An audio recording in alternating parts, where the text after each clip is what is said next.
Hello everyone, welcome to KK4Z. My name is Scott and I wanted to do a quick video about the FTDX10. Let me turn down the volume just a little bit.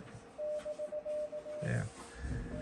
And you've seen on my blog and you've seen on my YouTube videos that I've talked about the FTDX10 and how it has its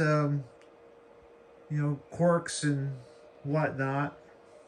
Well, since at least yesterday, I have moved the FTDX10 from a field radio to part of my home QTH station.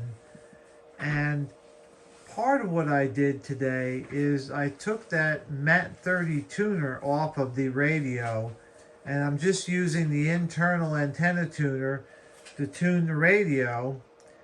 And I have a 270 foot off center fed dipole that's, I'll say, fairly resonant on most of the bands or all the bands. At least it's resonant enough where the internal tuner on the FTDX10 will tune it.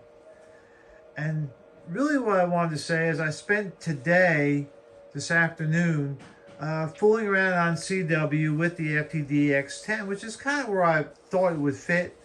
And I am well pleased with its performance as I am using it at the home shack. I made probably about 10 contacts today, maybe a couple yesterday, using the FTDX10, CW only, and I like it. I like it at home.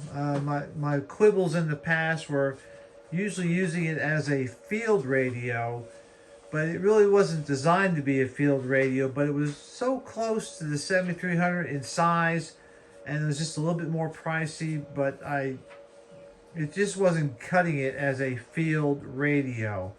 So my field radio for a power radio, a QRO radio, it's going to be the 7300. That's not an issue. However, in the home QTH, the FTDX10 is doing a good job. And if you notice in my shack, I have it on the left-hand side of my console here. And I had made a comment in a prior video and maybe even a prior blog post that I thought that the controls of the FTDX10 were better suited for the left hand than the right hand, and it's really proven to be the point, because what I call the important stuff, the dials that I use the most, are on the left hand side of the tuning dial. And so if you look, I'll try not to make you dizzy, but if you look, the volume control is here, the main function is here, the band is here. I usually have this set either for level for the waterfall, or right now I have it set for RF power. But you see everything is right here, and it's still within a grab of my left hand to tune the dial. And then the outer ring right now I have set for CW speed. Doing POTA, you have activators that are anywhere between, we'll say, 13 words a minute up to about 22 or 25. And being able to adjust using that outer ring really works well. So I just wanted to make a quick comment that I've been happy with the FTDX10 at home where it sits. It does a good job. Now, will it replace my 7610? I don't think so, but it's a lot more enjoyable.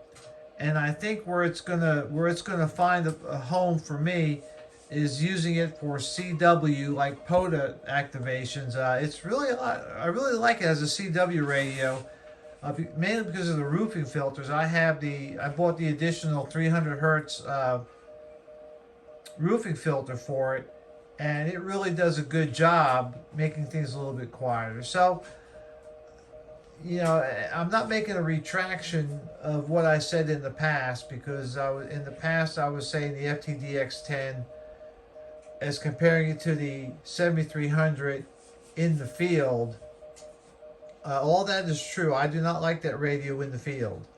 However, sitting where it is today, I've been enjoying it, and it's going to be here a while, and it'll be the radio I use for probably things like POTA and other CW activities, maybe more so than the 7610.